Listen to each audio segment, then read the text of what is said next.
welcome to Amago, Season 1, Episode 6. I'm your host, Vanessa Brown. Beloved, now we are children of God, and it has not yet been revealed what we shall be. But we know that when he is revealed, we shall be like him, for we shall see him as he is.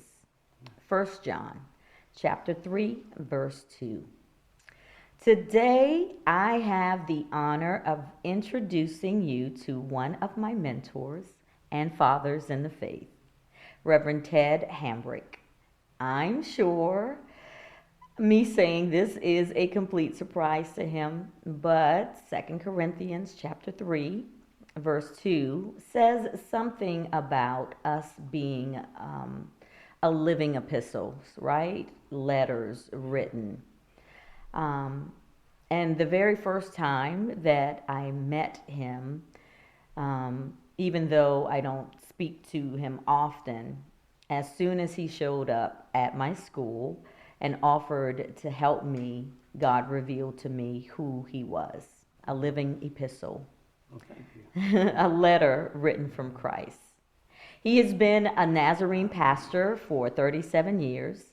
He graduated from Mount Vernon Nazarene University. He has pastored in New Albany, Ohio, in California, in Charleston, in Beaufort, and in Hollywood, South Carolina. Right. He is married to the beautiful Dr. Ted Hambrick, who is here in the studios today with him.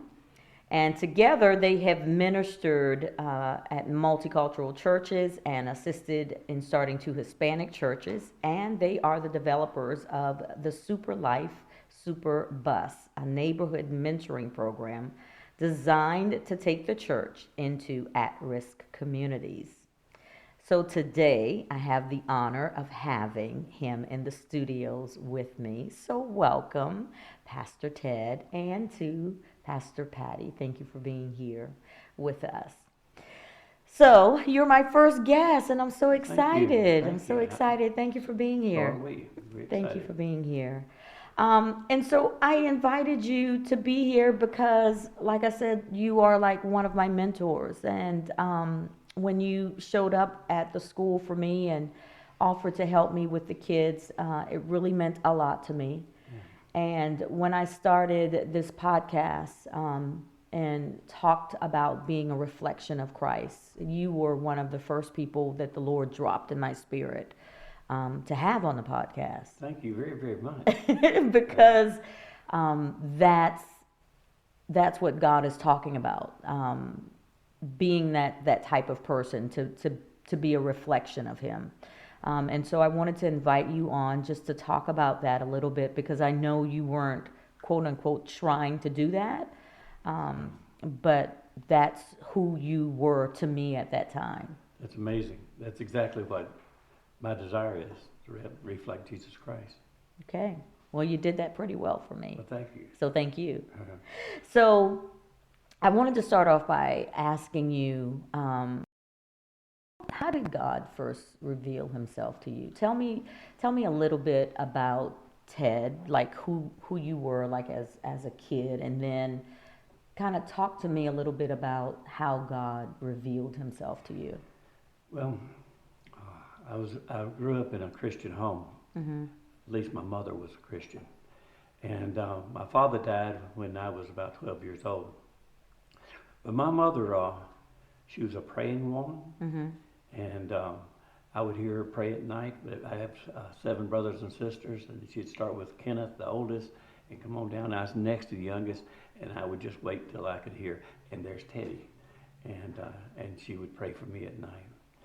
And church was so important to us. Mm-hmm. Sunday morning, Sunday night, Wednesday night, we were there. Every night of the revival, we were there.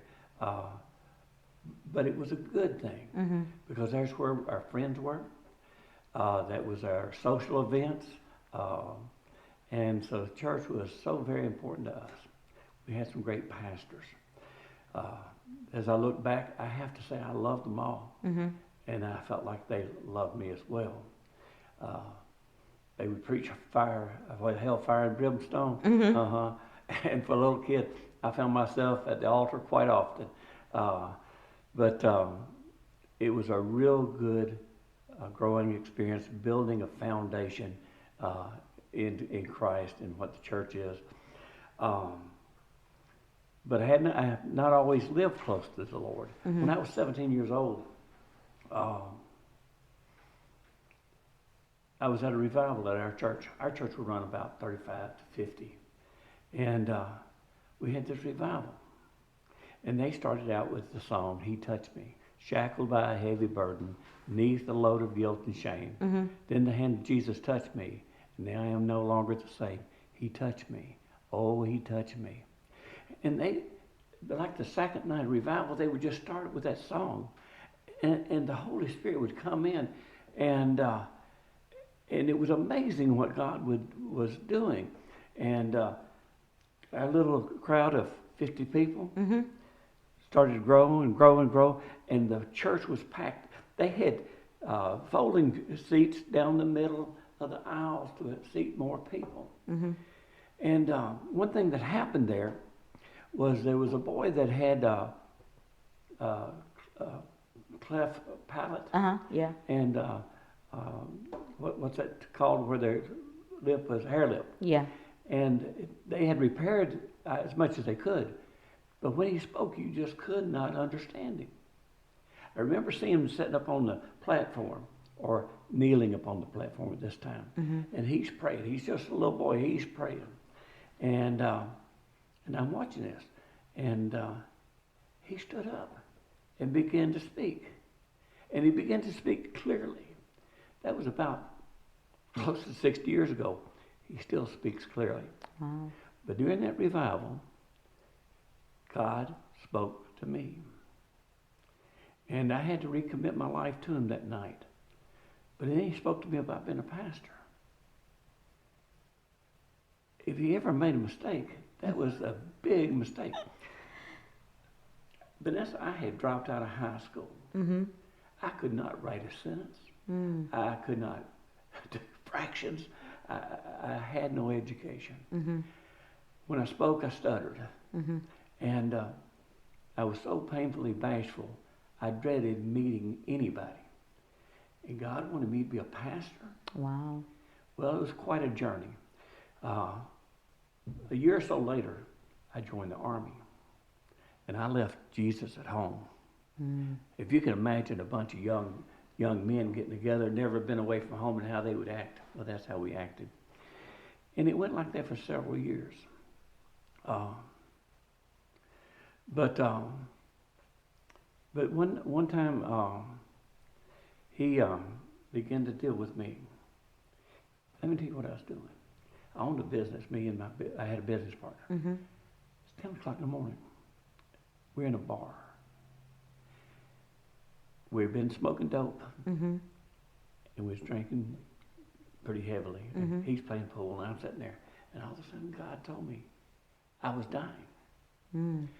Not right then. Maybe not next year, but sometime I was going to die.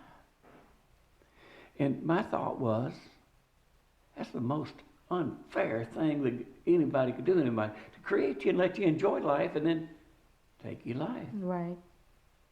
And I'm sitting there.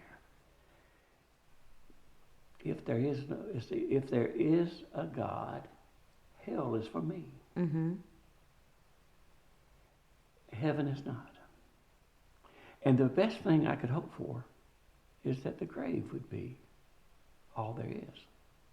Now, I didn't like that either. That wasn't your option. And so God began to deal with me, and it was sometime that in the middle of the night, I prayed to recommitted my life to God, and been a pastor 37 years.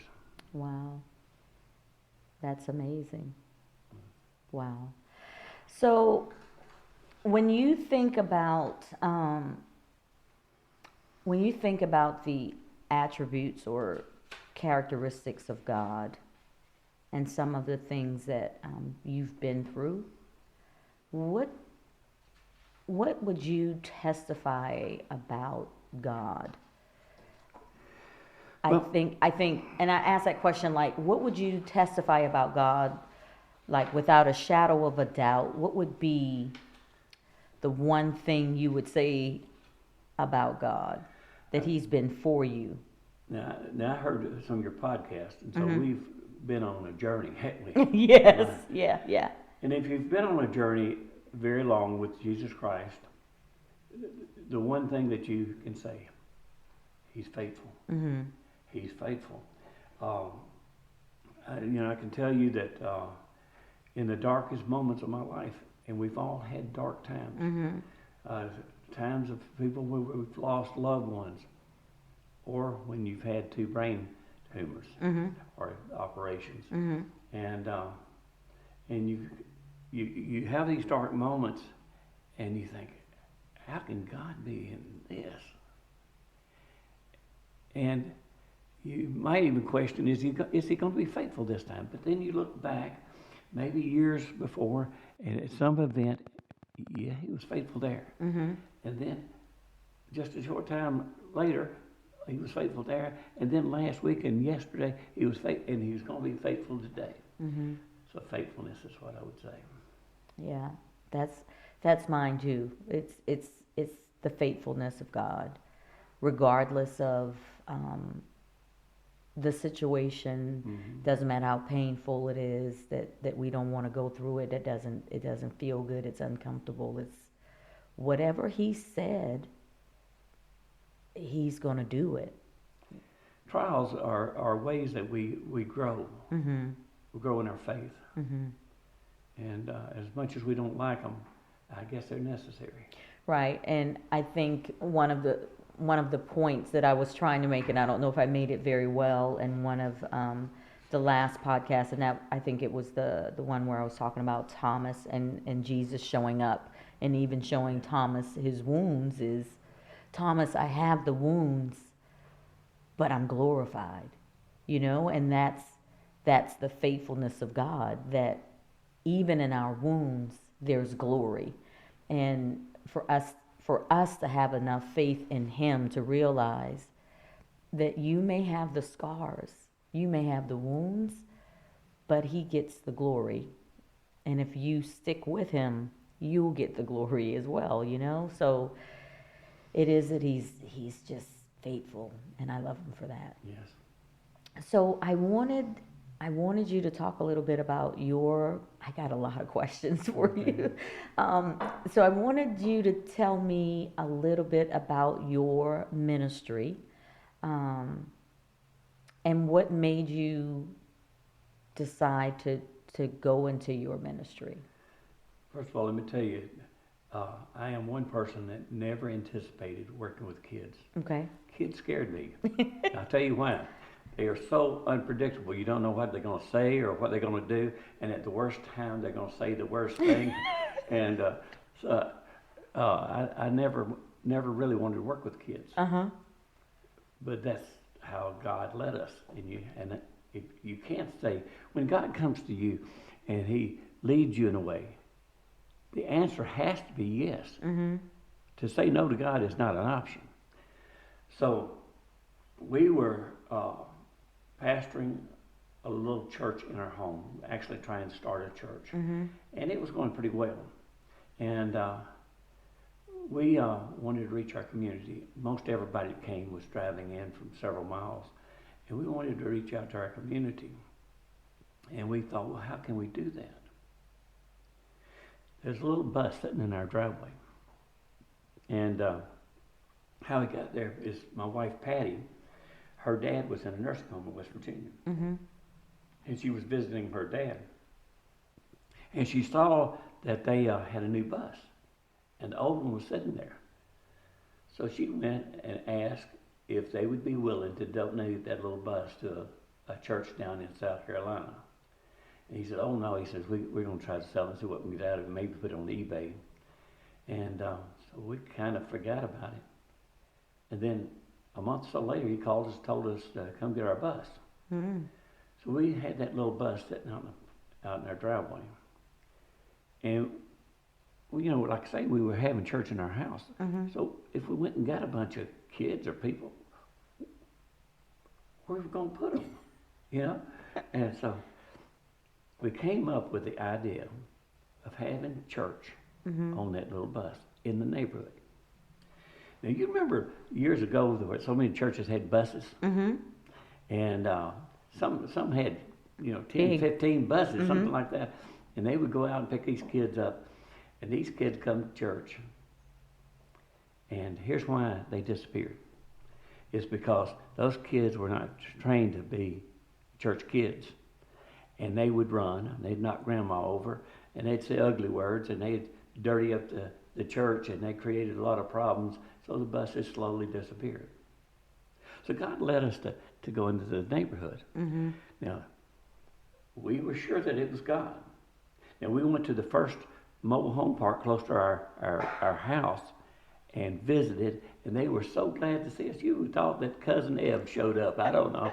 But anyway, the kids were excited to see us, and the parents were excited. Right. One man even asked, when you come, would you preach? So we were so excited to get there. So it was going to be on Saturday. Saturday, we pulled up in the bus.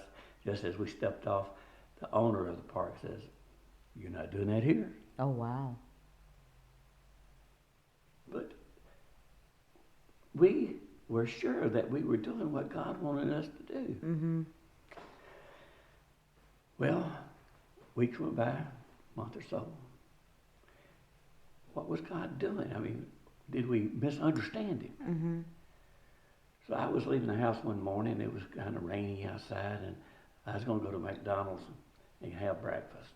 And I walked outside. Have you ever had God speak to your heart? I know you have. He spoke to my heart, and it was almost like it was audible. It was the most powerful and most precise time that the Lord ever spoke to me. And listen to what He said. Go get in that bus. Go up 17 like you're going to Ravenel. Go to the first mobile home park and go tell that manager what you want to do. I was pretty sure it was God, so I was going to go. And so I got in the bus, and I'm still kind of bashful. Right. But I pulled right up in front of the office there, knocked on the door.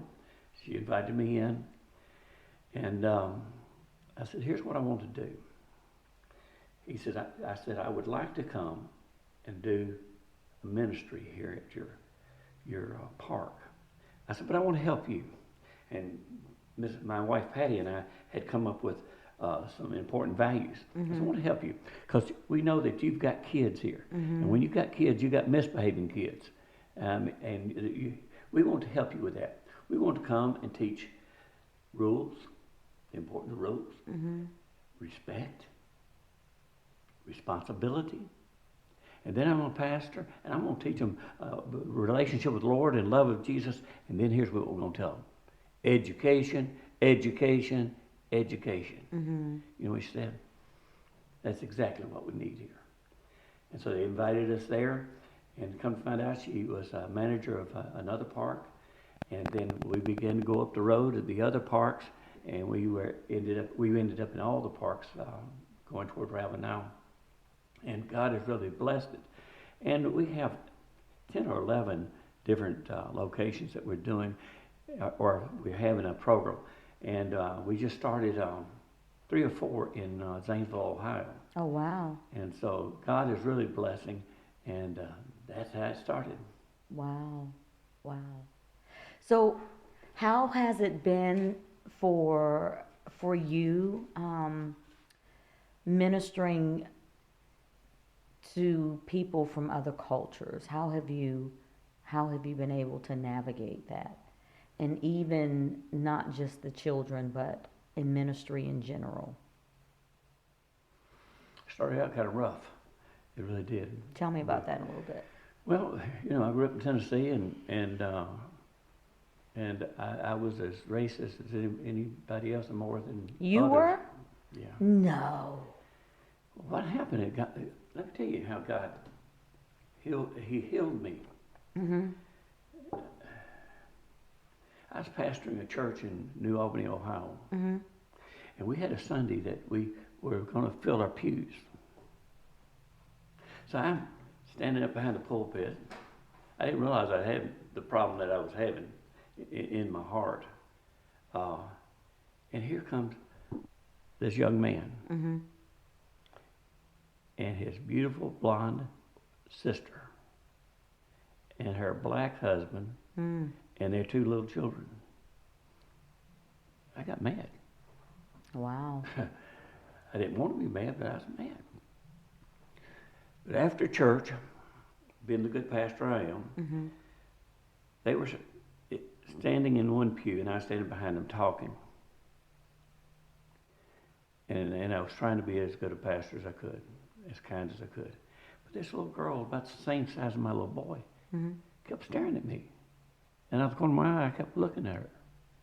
Then she reached out her hand and took my hand. And I'm still talking. And God melted my heart. Wow. My thought was that little hand is about the same as my little boy's. It's warm and it's soft. And from that point, God moved me to California, and I began to pastor multicultural, multiracial churches ever since. But it was a healing. Wow. Just that one moment. Yeah. Wow. That's tremendous. Well, you know, I would think that anybody else, I mean, if you tried to do it by yourself, it would take years to overcome years of what you've been taught and your attitudes for years. And that was one of my, I guess, something that I really admired about you. And a question that I had, but I just, I never imagined that you even had a problem with that. I always thought that you were a person that like championed the cause, but never that you yourself even had an issue with racism. You know, we don't choose where we're born and what you're taught. But you shouldn't, you know, if you find yourself in a situation, you shouldn't be satisfied with it. But when God healed me, not only did he heal the dad, instead of anger or hatred, he replaced it with love. And I'm going to tell you something. I love our kids. Yeah. I love our kids. And if you want to get me riled up, do something with my kids. Yes, I've seen. I've seen and I know. I can attest to that for sure. For sure. I wanted to also ask you, when you think about Jesus and his ministry, what characteristics of Jesus do you try to reflect most? You know, I had it written down, but where he says, when I was hungry, you fed me. When I was in prison, you visited me. When I was sick, you took care of me. And then he ends up, when you've done it to the least of these, you've done it unto me. I'd like to hear at the end, you've done it to the least of these. Yeah. Yeah. Yeah, that's deep. I was at the the red light the other day, and it bothers me now because, you know, you have the folks on the side of the road that are always with their signs asking for money, and I'm always processing in my head, okay, God, if I give them money, are they going to go buy meth? And if they go buy meth, are they going to kill themselves? Or, okay, Father, is this person really hungry? Do I give them the money because they really need something to eat? So I'm always processing, and I'm going, okay. And I heard that scripture in my head, you know, if you've done it to the least of these, you've done it to me. And then the light changed. And I'm like, Vanessa, you had a minute to make a decision. Yeah, I've had those minutes. I was in California one time, and there was a homeless person who came out of the woods, had a blanket on, and he looked like he had been beat to death. And I went down the road, and I felt compelled to go get him something to eat. So it's breakfast, so I went and got him a sandwich and some coffee and some stuff. And pulled up behind him, got out of the car, and handed that to him. Now, what's the motive here? Mm-hmm. To feel better? To feel good about myself? To help this man? Mm-hmm. What's the motive? You know what he did? What? He threw it at me. Mm. But you do the right thing because it's the right thing. Mm-hmm. Today again, I have the honor of having my mentor and my father in the faith, Reverend Ted Hambrick, and his lovely wife, Dr. Patty Hambrick, is joining us today in the Imago podcast studios, and we are going to continue our conversation. I am talking to the Hambricks about their ministry, Super Life, Super Bus, along with some of their experiences in the ministry. So thank you all again for joining me and continuing our conversation. Dr. Patty, thank you for joining us in the conversation. So I want to pick right back up on some of the things that we were talking about. And so one of the questions that I have for you both, and either one of you can answer this, Sure. but tell me a little bit about, like, how is your ministry different than what we would consider like traditional church? And then I want to tag another question on. And what made you guys kind of decide that to go that route? So either one of you can jump in. What makes ours different is because we have no sponsoring church. What kind of children's church can you imagine having a children's church and not having somebody financially support it, or a congregation? I think we're the only one. But what we've done is we felt that God was leading us into the neighborhoods. And when we went, we were received incredibly well, with giggling, laughing, excited kids and parents who were glad that they were getting some kind of, spiritual education. Mm-hmm. But the thing is so different is that we go to where they are. The thing that is the advantage of that, if you've got, say you've got 30 children in your church, in, say, children's church, and you've got one that just absolutely misbehaves, well, that just disturbs everybody. Mm-hmm. The advantage of being in the neighborhood, if little Johnny is misbehaving, Miss Patty over here will say, Johnny, you're having a tough day today. You need to go home and you try it again next time. And so we've only done that, we've been doing this for 10 years. I would say we've done that probably less than 10 times.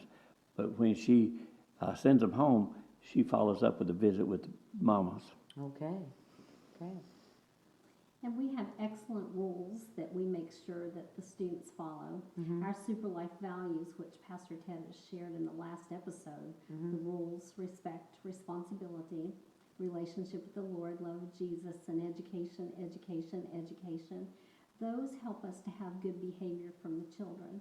And then we're very careful about, we do the tell ya, warn ya, time out. And the children turn around instantly because they don't want to go home. And he's right less than 10 times, and it's probably less than 4 that we've ever had to send anybody home. Mm-hmm. But the children and the families like what's happening, and they like how their children are really learning how to behave and behave well. I was a public school teacher in middle school, elementary school, and also at the university training teachers. Mm-hmm. And the behavior is the thing that teachers have the most difficulty with. And this type of behavior structure with our Super Life values makes a real difference with how students learn to behave. What do you all think is probably something that we are missing as far as ministering to kids right now, which is something that I don't want to say bothers me, but I'm afraid of. I'm afraid that we have babies that are slipping between the cracks. What do you think we're missing? What do you think? Well, it's not unusual for us to find children that have never stepped foot in a church. And they have no spiritual mentor. And somehow, some way, it's the church's responsibility to step up and reach these kids. How that's done, it has to be, people has to go. They have to go where the children are. That's the only way you're going to reach them, is in the neighborhoods. Okay. And in the neighborhoods is where you have to get to know the families as well. And regardless of whether you're a church or a school or whatever your business is, the big equation is relationship equals retention. Retention equals relationship. And how we have children, and sometimes their moms and the teens and other members of the family come by, is because of building that relationship. So we make sure that we know them and that the children know us and what we believe they need to know. And they learn that. So my next question is, tell me what you all believe has been the impact of your ministry. Well, you know, it's hard to tell if you've not started with some kind of study or some kind of starting point. But we'll take credit for all kinds of victories. We have some children that are really dedicated Christians. Others are trying to understand, or at least they're listening. And with the education that we talk about pretty much each time we meet, I think it's helped the children establish the importance of that value on their lives. Okay. Dr. Patty? Well, it is very important that they learn those values, but we also give them homework and have them teach them to their parents. And I've been to a parent home and a mom come to the door and she goes, I really do know the super life values. My child has taught me and made me learn those. But we've also had some kids that have become stars at their school who have really gotten into the importance of education. And while they've had wonderful guidance from different places, especially their teachers and the good things that are happening at their schools, they really understand that they need to apply themselves and learn to do well so that they will have an excellent future. Well, neither of you have mentioned it, but I'm going to mention the fact that, or mention your presence in the community is also very impactful. Or at least when I was in that particular community, your presence was very impactful. The kids from the community recognized you, and it changed the atmosphere when you walked into the room. And so I want to acknowledge that. So I think the young people having spiritual leadership in their life is very impactful. And I think that is probably something that's missing in the life of a lot of young people. And so for parents, I think I don't know if we don't understand that anymore as parents. For young parents, I know we've talked about, grandparents understanding that. And I'm in my mid-50s now. But for people who are younger than me, I don't know if we don't understand how important spiritual leadership is for children, right? When we were growing up, we all had pastors, and we respected our pastors, right? So therefore, if my pastor walks in my school, oh my God, yeah, of course, I'm going to be in my best behavior. Or if my pastor is, if I'm in church and my pastor has this, he's my spiritual head, there is this respect. And so I think it's very important for young parents to understand that spiritual leadership is very important, and it needs to be established in the lives of children. And so I don't think that we can put that aside. And the Bible clearly teaches us, right, that we're supposed to teach children while they are young, so that they won't forget it when they're old. That's true. And we can't negate that. We can't put that aside. We can't expect that the television is going to teach our children those values. We can't expect. I know we expect that the church is going to do it, but there are certain things that we have to start at home, and we have to make sure that those things are in place. So I wanted to mention spiritual leadership, because I think that was something that you all did very well and was impactful. I also wanted to talk to you all about the effectiveness of your partnership as a husband and wife team in ministry, and how you all make that work. How do y'all make that work? Well, it's pretty amazing. We're kind of soulmates for 45 years, and it's almost like she reads my mind. The thing is, we've been doing this for so long, we kind of know what the other one's doing, and we can look at a situation and see who needs to handle it and how to handle it. And I'd like to say I'm the brains and she's the work. It's not that way. But she's the one that goes door to door, knocking on those doors, and I'll hear the kids when they recognize her, Miss Patty, Miss Patty, Miss Patty. We'll be in Walmart and they'll come, Miss Patty, Miss Patty. Never do they say, Pastor Ted, Pastor Ted. But the way we work together is just years of experience. When I pastored churches, the regular churches, I did that for over 30 years, is even there we would work as hand in hand as partners. She's always been a partner in ministry with me. That's excellent.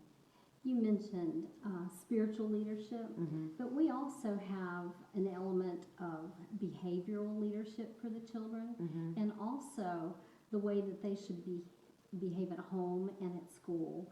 And it is really exciting to go to Walmart and see the kids come around with their parents. Most of them who know us, but sometimes the dad doesn't, or sometimes the mom doesn't. And having difficult problems in their family, that makes them need us even more sometimes. And for us to really, like Pastor Ted says, to know what the other person is thinking is very helpful. How have you been able to minister to families out beyond just the children? How have you been able to get to the family level? We would like to do much better with that. Yes. Okay. Most of the families, I believe, if you ask them where their church was, they'd say a super bus. Wow. Or Super Life Super Church. Life, yeah. They certainly would. And we had a family that had a really difficult time with their home, and a fire in the family. And the reporters from, I forget which television station, came, and she said, well, our church is right here in the neighborhood. It's Super Life, Super Bus Church. And she goes, churches don't meet in neighborhoods. Wow. She says, ours is on the web. You go look. Super Life Church. That is awesome. It was. That is awesome.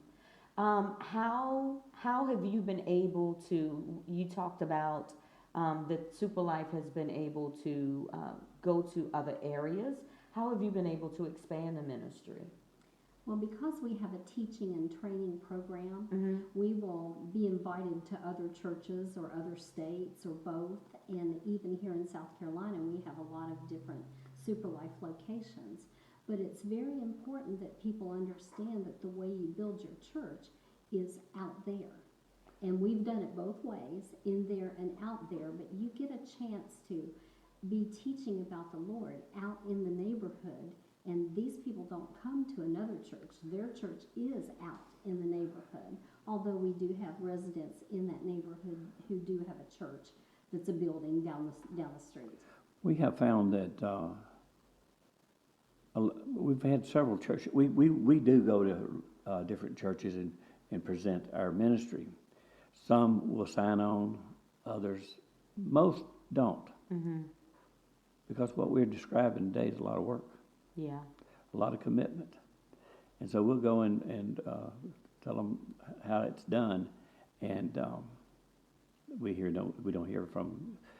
But I believe this to be true. Those who have taken the training and applied the principles and do it the way we say. I mean, if you've got a plan that works, go with the plan. I think if a church or a group will take that plan, follow that plan, that we would be 100% successful. And the churches will take our plan and they will adapt it for their particular situation. But again, that retention equals relationship, that building relationship, and then working with the super life values really makes a difference, because you're teaching about the Lord and you're helping people to understand the way to a successful future. You know, starts with that relationship with the Lord, but also behavioral issues as well, and the education for their life values. Wow, amazing. Well, you two have done some amazing work for the Lord, and you continue to do that. So I want to thank you for that. Thank you for the time that you have taken to come and share. Is there anything else that you want to share with the Amago audience that's listening in? If you don't know the Lord, call us. We'll help you. And living for the Lord is the greatest adventure you'll ever have. Well, yes, it is. Amen. Yes, it is. It is. Again, I just want to let you two know how much you mean to me, and that God just does everything so well. Like, I know He's just purposed and everything, and He purposed that we would meet at the right time, and I just thank Him for allowing us to be together and for you two to be in my life, and I'm grateful for that. Thank you. We are grateful to you. Yeah, it's been fun. Well, thank you everyone for joining us again on the podcast. We look forward to seeing you next Tuesday at 7:00 p.m. here on Amago. Have a great week. Please download, like, and share the podcast. We'll see you next week, and we will be just like Him.